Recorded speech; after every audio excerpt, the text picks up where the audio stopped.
Perfectionist nggak sih lo? Ya, I can say that ya. Yeah. Berarti kalau perfectionist lo kalau ngeluarin sesuatu lo tetap ada takutnya dong kalau orang bilang. Biasanya kalau udah keluar tuh pasti bagus banget. Kalau enggak gue nggak bakal keluarin. I like his confidence. Nggak mungkin. Karena bagus menurut gue ya. Iya, lu udah pikirin. Bagus menurut gue. Berarti gini bang, sebenarnya bukan perfectionist. Lu strive for excellence. Kalau perfectionist kan begitu orang bilang gini kita terganggu. Kalau kok gini ya? Ya, gue kemarin kurang ini. Tapi ketika excellence, lu nggak peduli kan orang ngomong apa. Jadi gini, at least you know you do your best at what you wanna do. Itu tuh. Kalau orang nggak suka, ya berarti memang konsep lo nggak jalan. Tapi setidaknya lo nggak ada, aduh mestinya gue gini ya. Nggak ada gitunya lo. Iya. Jadi yang salah memang ya lo salah momen, atau salah konsep, atau memang busuk aja gitu. Iya. Tapi setidaknya itu busuk, menurut lo bagus. Iya. Gitu aja, gitu. Belum tentu menurut orang bagus juga. Belum, gitu. Brand mobil kalau mau masuk ke sini boleh juga. Gue sih ngambil remahannya. Besok kalau Sofina Pitoxia sambil gue yang nyetirin juga nggak apa-apa. Gue jago nyetir, soalnya orang Batak juga gue. ALS antar lintas Sumatera. Oke. Jadi Bams itu kalau membuat sesuatu itu all in. Lo very focused gitu ya. Terus 2022 tuh ada tuh single lo yang judulnya Ku Minum Racunmu. Yo, foto kok minum racun maksudnya gimana? Coba itu jadi gini.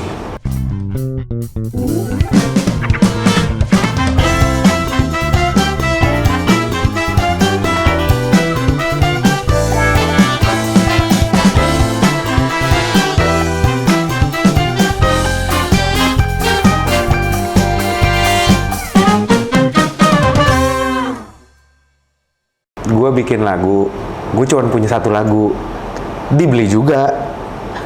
Gimana dong? Gue ngomong ke label nih, gue lagi nggak bisa nulis, lagu gue cuma nanya satu, dibeli juga ya. Gimana? Ya jalanin juga lah. Tapi kenapa judulnya Ku Minum Racun? Ya milih labelnya. Masa sih? Iya. Gue tadi yakin lo mau judulnya, iya, judulnya ini. Ya udah, karena memang gue fokus, gue juga lagi nggak di situ, ya jalanin aja. Tapi kenapa lu bikin lagu itu dalam rangka apa sih waktu itu? Kenapa Ku Minum Racunmu? Racunnya siapa itu maksudnya? Mungkin itu apa yang gue bisa gambarkan dari apa kondisi gue ketika waktu gue nulis itu ya. Itu kan karena gue nulisnya sebelum itu rilis, which is lagi parah-parahnya kejadian apa yang terjadi sama gue ya. Keluarga. Iya, jadi kayak it's like I'll eat everything and I'll survive gitu. Kayak statement aja. Lo. I still survive. I eat everything. Sorry. Ketika lo ngomong I eat everything and I still survive ini, kita bicara konteks waktu itu keseluruhannya. Your marriage juga. Yeah, everything. Bukan to a person, bukan apa, everything. Jadi kayak ya I eat everything gitu, kayak and I'm still here gitu. Oh itu maksudnya. Oke. Give me all you got gitu. Gue akan tetap berdiri gitu ya, maksud lo itu ya. Lo orang yang dendaman nggak sih sebenarnya? Gue bukan gini. Gue sekarang ada bertanya-tanya tentang itu karena gue dulu menganggap gue orang yang sangat tidak pernah gampang tersinggung ke orang. Cuman kayaknya kalau di push buttonnya di ibu gue lumayan snap deh. Karena ini kan menyangkut ibu gue ya. Jadi I think that's the button yang mesti gue learn untuk beradaptasi dalam kehidupan. Karena kayaknya kalau itu di touch berarti guanya snapnya bisa di luar kendali gitu. Karena kan kemarin kan nyangkut ibu gue ya. Jadi sebenarnya kan yang bikin di sini gue jadi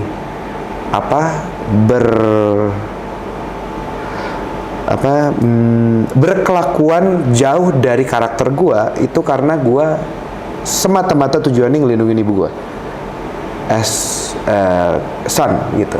Karena memang gue sayang banget sama ibu gue. Dan pada saat itu genting banget kan ke ibu gua gitu sih. Waktu kejadian yang nyokap ya, tanpa gua harus sebut kasusnya dan segala macem, teman-teman tahu juga. Yang nggak tahu silakan cari tahu sendiri. Kita di sini bukan mau bahas itu. Saya mau lihat dari angle ini.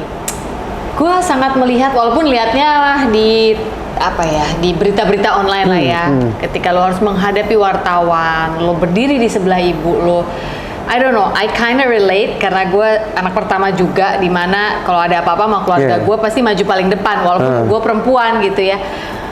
Gue sangat melihat itu dan gue sangat apa ya, sangat hati gue tuh tersentuh gitu. Gue ngeliat, waduh, ini anak pertama udah muncul, udah harus panggul nih beban semua orang gitu. I saw that first born in you step up dan bereskan itu. Padahal at the same time lo juga sedang bermasalah. Itu berdampingan? Iya, kejadiannya barengan. Perkawinan ibumu guncang, perkawinanmu juga sempat terguncang. Bisa nggak sih gue bilang itu adalah salah satu momen tersulit dalam hidup seorang Bams yang tadi bilang gue dari kecil udah punya apa-apa kok, tanpa bermaksud sombong ya? Banget. Kenapa? Karena akhirnya gue menemukan khawatir dalam kehidupan. Gue belum pernah lo punya khawatir dalam kehidupan. What? Really? Never. Gue bukan gini. I never have fear in my life. I never have fear. Even when your father left you, waktu kecil lu nggak fear? No, gue nggak punya fear. Oke. Gue nggak punya fear gitu. Karena ternyata fear gue itu di sesuatu yang beyond my control. Itu yang gue rasakan ya. Sampai sekarang deskripsinya yang bisa gue deskripsikan dari yang terjadi itu. Karena gini, ketika itu terjadi, kejadian kemarin di tembok, pengusiran dan semuanya, lu bisa kontrol perasaan lo, lu bisa kontrol emosi lo, but you don't know what would happen to your mom and your grandmother and your kid. Lo nggak tahu perasaan dia gimana, lo nggak tahu ke innernya makannya apa, and that's beyond your control. Dan itu bikin gue khawatir. Eating you. It's eating me alive. Dan itu juga ya jadi itu bener-bener ya abisin banyak tenaga gue sih, karena gue jadi berpikir yang sebenarnya nggak perlu dipikirin gitu kan, karena ya it's beyond your control. Yang bisa lo lakukan hanyalah ya udah jagain aja, cuman kalau lo mau pikirin itu kan sebenarnya it's beyond your control kan. Tapi mau jagain kayak gitu juga pasti tidur lo nggak nyenyak. Parah itu sih parah banget, waktu itu parah banget. What if suddenly tengah malam ada apa gitu kan. Karena ya itu pertama kali dalam kehidupan gue punya takut, gue punya khawatir ya. Itu sih. Sebelumnya sih gue marah juga nggak? Marah of course. Gue belum pernah semarah itu dalam kehidupan gue. Murka berarti? Murka banget sih. Murka pada, dan murkanya tuh murka bener-bener murka nggak takut apa-apa kan. Karena gue kan mesti ngelindungin mereka ya. Jadi gue mesti ngelindungin ibu gue, nenek gue, anak gue ya. Jadi nggak ada takutnya. Ketika terjadi bahaya dalam hidup orang nih ya, katanya respon kita adalah fight, flight, atau freeze. Berarti lo tidak flight, lo nggak cabut, lo nggak freeze juga, fight ya. Lo dalam posisi siaga terus. Iya. Kenapa ya? Karena memang nggak ada lagi, kalau nggak ada gue nggak ada lagi yang fight. Lu diskusi sama adik lu nggak sih, Priya? Diskusi. Tapi kan dua cowok-cowok nih. Cuman kan karakternya beda ya. Kalau gue kan mungkin karena memang gue tertua, jadi gue si abang menawarkan diri untuk step up gitu. Mungkin kalau gue nggak step up, dia juga step up ya. I don't know ya. Cuman karena kebetulan gue udah step up ya, adik gue cuman sebagai pendamping. No, but it's nggak tahu ya, ini yang gue pelajarin ya dalam psikologi membesarkan anak. Nggak tahu ini mungkin benar mungkin nggak, kalau teman-teman ada yang psikolog di sini. Kalau anak pertama nggak step up, anak kedua pasti akan step up, tapi kasihan. Dia akan forever living di dalam sepatu yang kebesaran buat dia. Jadi memang anak pertama harus step up. Iya. Oke. Nah, terus tapi kita bekerja sama dengan adik-adik ini gimana nih? Tapi kalau kita nggak step up, kan dia ngerasa, aduh, si kakak nggak apa-apa. Iya. Tapi kasihan dia karena sebenarnya itu bukan ranahnya dia. Iya, bukan ranah dia gitu. Oke, udah mereda belum menurut lo kemarahan, kemurkaan itu? Kalau sekarang jatuhnya itu karena udah gini. Kan belum selesai. Gini, jatuhnya itu kan kenapa yang namanya kemarahan itu bisa ada? Karena ada perasaan. Nah, sekarang udah nggak ada perasaan nih, jadi jatuhnya masih marah. Cuman marahnya udah jatuhnya kayak marah lucu aja gitu. Kayak kehidupan udah kayak ketawa-tawa aja. Karena ke dianya kita udah menganggap tidak ada itikat baiknya menurut saya gitu. Dan Tapi kan harus selesai nih masalah tembok-tembok. tenang aja, udah pasti selesai. Pasti selesai. Udah pasti selesai. Lo optimis selesai? Udah pasti selesai.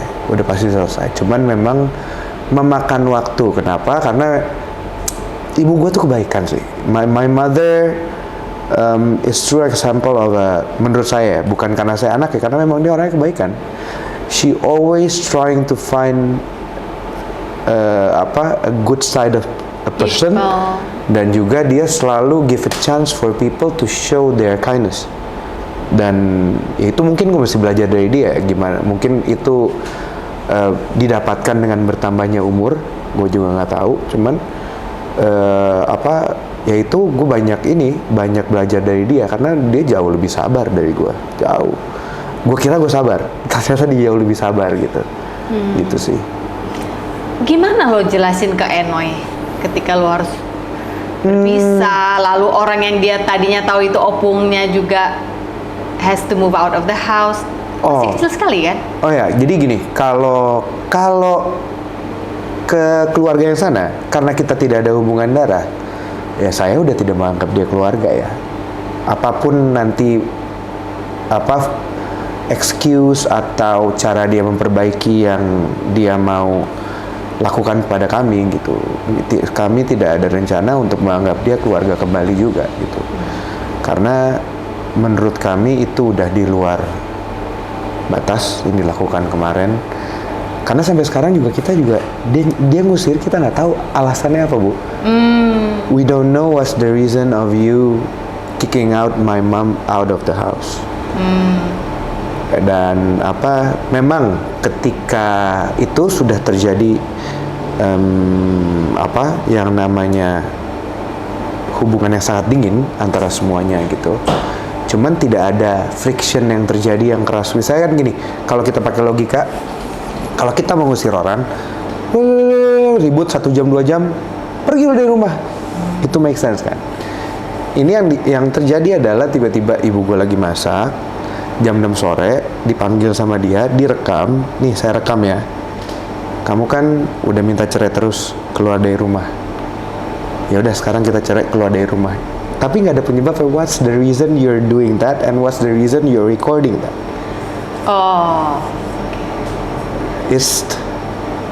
Karena kalau menurut gua, lu ngusir itu nggak bisa kayak gitu perlakuannya. Menurut gue, I don't know. Mungkin gue tipe manusia yang berbeda. Kalau ngusir tuh pasti kan karena khilaf. Pergi loh. Besoknya sorry deh gue kayak gitu. Kalau ini nggak ada kejadian ribut atau apa tiba-tiba. Sebelumnya nggak ada.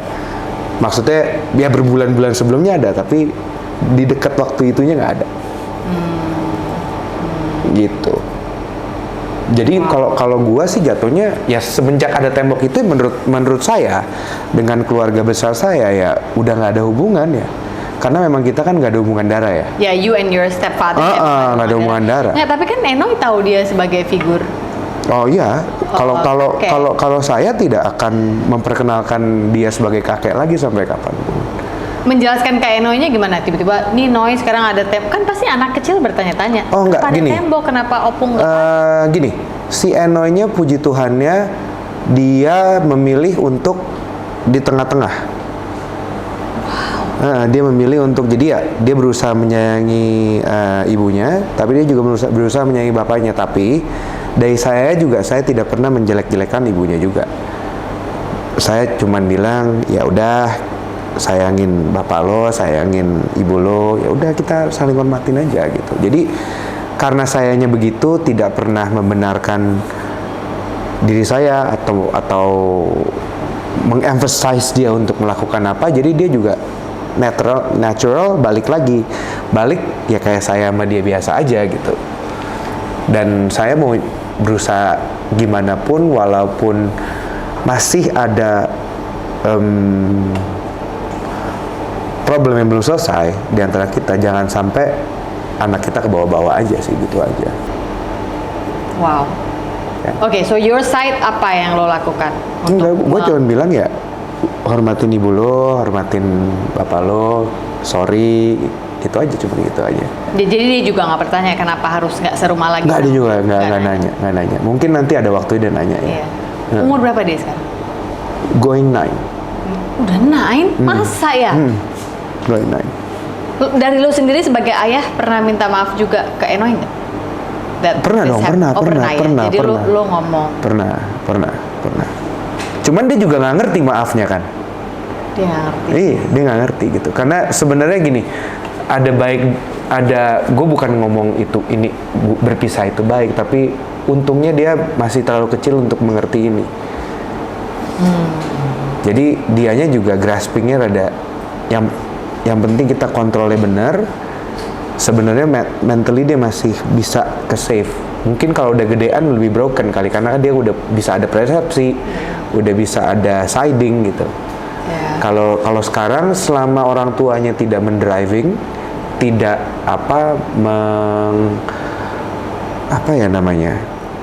membuat opini berpihakan, mestinya anaknya nggak kenapa-napa ya. Gitu menurut saya. The case is sticky. Jadi memang ya everything is interconnected gitu. You didn't see this coming? All this coming, did you already like? Sampai begini nggak? Sampai titik terakhir juga memang kaget juga. Semuanya kaget, cuman kan itu kayak snowball kan. Snowball terus.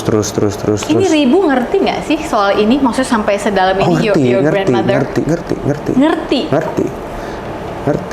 Tapi dia nggak tahu ya, kalau ada di sosmed nyokap lo, she looks very calm gitu and collected, centered gitu orangnya. Karena semuanya dari mereka itu bukan orang tipe yang ribut, nah terus mau menang sendiri gitu, nggak ada yang tipe kayak gitu. Jadi orangnya lebih ya udahlah. Sebenarnya gue juga ya udahlah, cuman gue acting out of character karena kalau nggak ya udahlah. Keluarga gue gimana?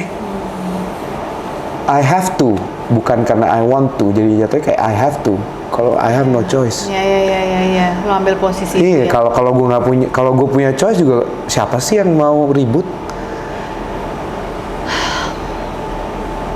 Lu optimis bakal ada pemulihan untuk ini nggak? Lu sebagai manusia lu merindukan nggak suatu hari?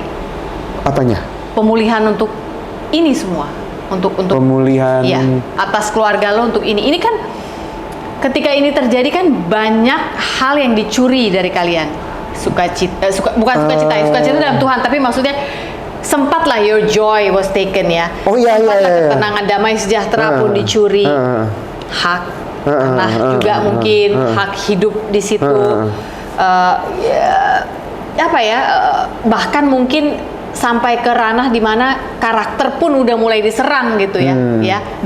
Aku nggak mau ngomong pembunuhan karakter ya, tapi karakter pun mulai terserang gitu. Lu punya kerinduan nggak, Tuhan satu hari saya minta dong hal ini diberesin karena saya udah nggak bisa apa-apa? Prayer gua yang paling utama ya jujur ya jaga anak gua. Tuhan tuh baik banget ngasih gua curiosity ke gua tentang Tuhan itu apa. Tuhan ngambil role itu sebagai bapak. Tuhan tuh nggak bisa lo masukin logika lo. Kalau menurut gua, ke guanya, gua tuh nggak tahu ya, nggak terlalu banyak life is about me kind of thing, you know. When you are someone, people listen to you. Yang ngajarin lo tentang Tuhan siapa sih? Tuhan tuh kasih, Tuhan tuh gimana ya? Kalau gua karena gua nggak punya bapak lumayan lama ya. Do you ever see yourself giving another chance in marriage? I think I need to get married again gitu.